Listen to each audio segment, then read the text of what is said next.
Welcome on in, golf fans. It's your boy Gsluke here with our DFS core plays. This time we've got the Travelers Championship content dropping a little bit later than usual. Did take me a hot minute to get back from LAX, but finally back in our home studio in Florida and ready to take on this elevated field. We've got ourselves pretty much all of the top end players, a few exceptions like a Jordan Spieth out there not teeing it up, but a lot of big name players at a track that brings us a lot of entertainment pretty much every single year. So expect some fireworks and really a lot of tough decisions to be made towards the top end of the Draftkings pricing. So that's what this video is for. Going to break down the sort of stats, key metrics I'm using to identify my top plays of the week, and then go through 4 of the foundational pieces that I'll be using as a key part of my GPP player pool. So with a lot to get through, let's go ahead and take a look at my key stats of the week. No full course breakdown for this week, but TPC River Highlands, a Pete Dye masterpiece, is a shorter track on the PGA Tour, just over 6,800 yards,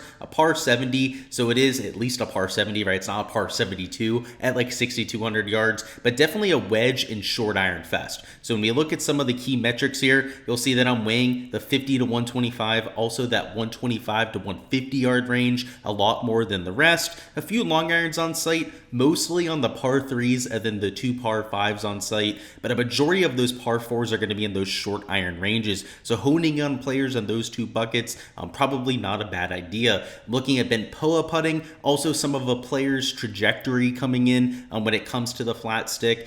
This is a course where you're going to have plenty of 15 to 20 foot looks because of how many wedges that you're hitting. So making sure we can take players that are able to take advantage of those opportunities is typically real important here. You see that especially from the top 5, top 10 correlation perspective. We're looking at off the tee, maybe a little bit less important at this course than most. Around the green, it's at least in the model, right? It's a tricky course around the green, some chippy, I would say tricky little chipping areas, some rough that can cause players trouble too, but still it's a relatively easy track, so we're not going overboard there. Birdie or better percentage, opportunities gained, shots gained at short courses, another metric that I'm using this week, but nothing too out of the ordinary. This is a very typical PGA Tour track. You really want to look at the main 4 stat categories, weigh them accordingly, and then mix in a few scoring stats, and then a few comp courses that we have down here too, right? So Sedgefield, Harbortown, also TPC Deer Run, all short positional kind of tracks off the tee.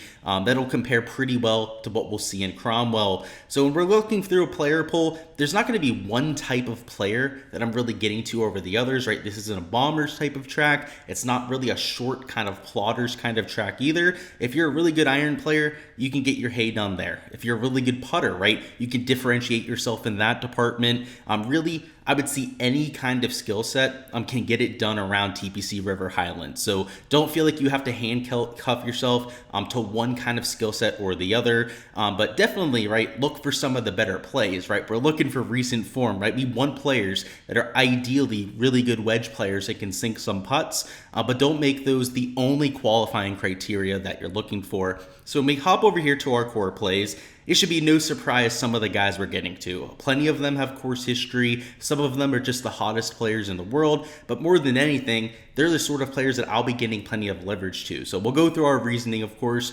but no real easy player, or actually no easier player to defend than a Scotty Scheffler, right? This guy has been in unbelievable form. And it's worth noting that I'll be riding the train once again. Took him last week, took him the week before that. He's pretty much just been an automatic play for me for the last month or so, and it'll continue to be the case. He's relatively high owned. I've got him at 23.1% this early on a week there on a Tuesday, but really a number that I'm willing to get over, right? I'm willing to take 35-40% Scotty Scheffler and move on, if not closer to the 40, maybe even 45% mark. I'm going to try and get that true leverage to him. A few reasons why. First off, the shots gained in terms of his ball striking. He's doing unprecedented stuff right now. He's gaining over 3 strokes ball striking per round, over his last 12 measured rounds. And it's not even just the last 12 rounds, right? Over the last 36, he's gaining over 2.5 strokes per round with the ball striking. So this guy's been doing unprecedented stuff for not just the last month or so, but frankly, for the last year or so. Scotty Scheffler's been on another level. And anytime we've gone to him on this bent POA surface, he's been a pretty damn consistent putter too. In fact, has had plenty of 1-2 shots gained performances out there on bent POA before. So per round, gains 0.34 strokes per round there, compared to his baseline of over the last 36 rounds, which again is losing about 0.3 strokes per round. He's 0.9 strokes better per round on this surface than he is on pretty much any other one on tour. So I like that for Scottie Scheffler. I like the fact that he's rounding into some sort of form for us there. And I also like the fact that he's played decently at this event, right? Some of the guys up top have better track records, maybe more extensive course history. Patrick Cantlay, right? We'll talk about him here in just a few minutes. But T13 last year did make the cut there in 2021. And though he missed the cut in 2020, it's worth noting that he gained over 2 strokes on the greens here at TPC River Highlands. So he's shown the ability to pop with the putter in the past, and he's also shown an ability to nearly win golf tournaments to finish top 3 despite losing over 5 strokes with the flat stick. So imagine if he goes out there, he's a neutral with it, right? He's probably going to win this event by a couple strokes, let alone if he goes out there and returns to a gainer with the putter, which he's done before. In fact, he's done this season, right? Closer to the Florida swing, when we got him on Bermuda grass, he was going out there and gaining seemingly every other event on the greens. And that's, of course, when he had that win over there at the Players Championship. But in the past, right, he's not been a torrential loser, right? A hemorrhager of strokes on the greens for his entire career, right? So this guy is going to figure out the flat stick at some point. And when he does, I think he's going to win an event, and it's not even going to be close at all. I mean, I'm talking about like a 7-8 stroke victory. And in DFS, right, if you don't have that this week, you're going to be absolutely screwed. And I do think that's within his range of outcomes. So I'm likely to get more than just like 1.5x leverage to a Scotty here. I know I mentioned before, maybe getting to the 40-45% mark. That's what I'm shading towards right now, is maybe taking him, avoiding most of the 10K range here elsewhere, and really trying to pick my spots up here. Speaking of picking spots, right, my next guy up top, maybe the second man in the 10K range, and it might just be these two up there for me, is a Patrick Cantlay. And I know Xander Schauffele, the winner last year, he's kind of like the poster child for this golf course, right? I mentioned before, there's not really one kind of skill set that gets it done. You kind of got to do everything well. That's Xander Schauffele's MO. Well, of late, that's been Patrick Cantlay. And if we take a look at the last 36 rounds, even the last 12 measured rounds, he's a gainer across all 4 categories. The ball striking and the off the tee play has been unbelievable for Patrick Cantlay. The second best driver in the world, at least in this field, over that range. Take a look at the last 12 rounds, right? He's the 3rd best driver up here in the elite tier range, and once again, gaining across all 4 categories. He's due for a win. The guy is striking it better than he has in his entire career, and normally he used to win, right? When he'd go out there, he'd gain 7-8 strokes putting, right? Now, Cantlay, based on his ball striking stats, is going to win when he goes out there and gains like 3-4 strokes putting on the greens. He just hasn't done that of late, right? We take a look at the last 12 rounds, only gaining 0.4 strokes per round. You take a look at the last 36, right? Only gaining 0.3 strokes per round. You might say like, oh, that's pretty decent, right? This 0.22 strokes per round, by the way, what you're seeing over here on this bent POA, right? It seems pretty decent, except when you compare it to his career baseline, where he's going out there smashing week in and week out. One of the best putters on the PGA Tour historically, was last year in 2022, was up there towards the top in 2021 as well. And frankly, kind of like a Scottie Scheffler, when Patrick Cantlay just returns to his own putting baseline, watch out.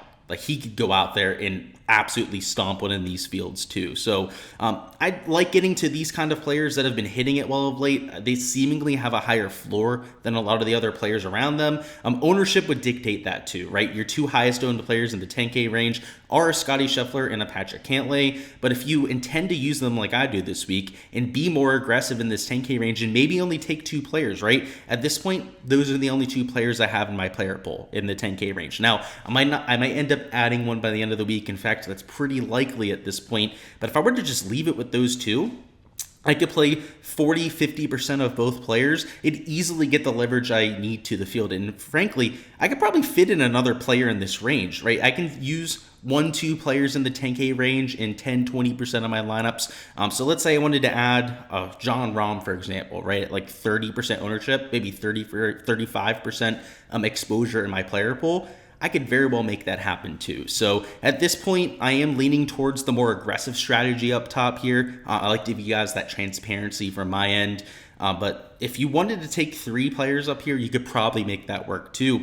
In terms of our last 2 picks, before we hop into them, I just want to remind you guys that all this analysis, right, all my ownership, everything that's blacked out on these sheets is posted on my Patreon page. So if you were wondering where you could access that, so you can use it in your modeling, projections, your optimizers, all that sort of fun stuff, well, check it out down below. There's a link in the description. It's $10 a month, gets you access to all of these that you can download, and of course, all my prop and showdown content for rounds 2 through 4 too. So check that out, guys. Before we move on here, we got Hideki Matsuyama as our next value play, and I want to talk about this dead range. So I'd say from like Tony Finau the whole way down to Sungjae Im, this whole range, maybe with the exception of Tommy Fleetwood, he's really the only exception to this rule, is under-owned. Even like a Victor Hovland, right, is lower owned than we typically see at these kind of fields. You've got Finau overlooked, guys like, right, JT Homa that missed the cut, Sungjae missed the cut, no one wants to play him. Even like a Ricky Fowler, Wyndham after the really good US Opens. Doesn't look like many people want to get to this range. It looks like a lot of people have kind of, figured out that these elite tier events, these elevated fields, are won by the world's best players, and they're trying to jam in guys in this 10K range. And the next natural landing spot is down here in the 8K, and there's some chalky guys down here. In fact, right, Hideki at 12%, it's not like he's super low owned here, but there are quite a few nice pivots that you can get to too. So I'm not sure I'd call Hideki a pivot here, that's why I want to point that out. But in this 8K range in general, there's a lot of pivots that I see myself getting to, a lot of times as my second, maybe even my third or fourth man in a lineup, or maybe I'm starting with a Cantlay as my first man in, and then I'm taking 2 guys here in the 8K range. A lot of leverage to be had. So though there's a lot of chalky plays up top, depending on how you do your lineup construction, you could very well use this 8K range to differentiate yourself. If you go to Hideki Matsuyama, you're getting a player that, just like Cantlay and Scotty Scheffler, if he has any sort of positive regression with the putter, he's going to go out there and smash real soon. If we take a look at the last 12 measured rounds, you'll see why I'm so happy to play a Hideki here. I'm gaining over a stroke per round with the approach play, and the more and more you zoom in, the better Hideki looks. I mean, the guy was an absolute machine out there at the US Open. Off the tee, still leaving a little bit to be desired, but at this kind of track that has players laying up a little bit more than usual, I think that plays into that weakness a little bit, right? It gives them a little bit more leeway at a course where you're not as reliant as on the driver off the tee. It can kind of lean into what you're good at, which for Hideki Matsuyama is undoubtedly the approach play. If you take a look at the numbers on Ben Poa, you'll see he's a slight loser, but compared to his baseline, that's a huge positive, right? He was losing, like 0.7 strokes per round, actually 0.8 strokes per round, right, over his last 12. You take a look at the last 36 rounds, so we zoom out a little bit. The iron play comes down to earth a little bit, but still a very consistent player, right? Gaining on approach, gaining around the green, ever so slightly negative with the flat stick. We just need the good Hideki to come out on the greens, right? The confident Hideki that can make a bunch of those 10 to 15 footers. It's far from a for sure prospect, but he's only 12% owned in DFS, right? You're not talking about the chalk of the chalk down here. You're not talking about somebody that's 20% owned or something like that. There are definitely lower owned players in this 8K range, but none of them are hitting it remotely close to as well as a Hideki, right? So I think the ownership increase here is probably worth it, much like it is with a Cantlay and a Scotty Scheffler up top. And lastly, a guy that I will think is a pivot, is kind of an example of one of these 8K pivots that you can get to, would be a Shane Lowry $8,200. He's coming in with a little bit better form than what we saw over the last month or so. We look in, at the last 12 rounds, zoom in, you can see he's gaining across all 4 stat categories. That's not something that he could have said just a few events ago. Had a much better week with the flat stick over there at the US Open. Tee to green, though, has been a monster, and that's been really consistent for quite some time. You can see with the ball striking, right, gaining a stroke per round, ever so slightly a positive around the green, and there's that negative flat stick that I was talking about before. He's fallen victim to that quite often. He has not been very consistent there, but it has looked like he's found something over the last few events, and where I really like to play Shane Lowry is at a short positional kind of track, right? Take him at a golf course where off the tee isn't really the name of the game. We know he's an excellent wedge player. We know he's an excellent short iron player, and when it's all about really from fairway in is where you're going to see Shane Lowry separate himself himself from the field. So I like the familiarity on the surface. You can see here, right, gaining 0.4 strokes per round. I like the recent momentum that we've seen with the flat stick, and I also like the fact that he's been hitting the ball well too. So it's worth noting, right, the event history. I meant to show some of this before, right? It wasn't just Scotty Scheffler. Patrick Cantlay, right, top 15 the last 5 years. That's ridiculous consistency. We go down here, look at Hideki. He's not played this before. That's kind of concerning, but again, you know, it's not like he has bad course history, right? It's not like we're looking at a bunch of missed cuts there. And Shane Lowry hasn't played much here too. So that's why I stayed away from a lot of the course history. I think everyone knows how good Cantlay is at this golf course. Lowry, Hideki haven't played here very often. So some may look at that as a negative. Some will say that, oh, you know, they don't have much experience at this course. They'll be at a little bit of a disadvantage, which I would agree with. But you can also look at it as a positive, right? There's a huge unknown with how they fit this golf course, right? And for all we know, they might show up, love the way that it looks, right? The shots might fit their shape, so on and so forth. And it might be a track that they go out there and get that breakthrough win. So for me, the unknown, not as much of a negative as much as it is just an unknown to us out there. And if we're going to get these sort of high upside ball strikers at middle to low ownership like we are here, they're going to be foundational pieces of my pool. So again, to reiterate, a lot of these guys are going to be like my second, maybe my third man in. If I'm more aggressive up top, right, it would be kind of hard to fit him as a third man in. But hey, if we have 6K guys that we really like here tomorrow, we could probably get that done too. So yeah, this 8K range, if you're looking for leverage, it's the spot to be. And I'd say even this 9K range, I talked about that being a little bit lower owned than most ranges. Like this 10K range is getting hammered this week. Like I have, you can see 23% ownership on Scheffler, right? 20% plus on a Patrick Cantlay, but Rory's not being completely overlooked, right? Guys are still playing a Xander and a Jon Rahm.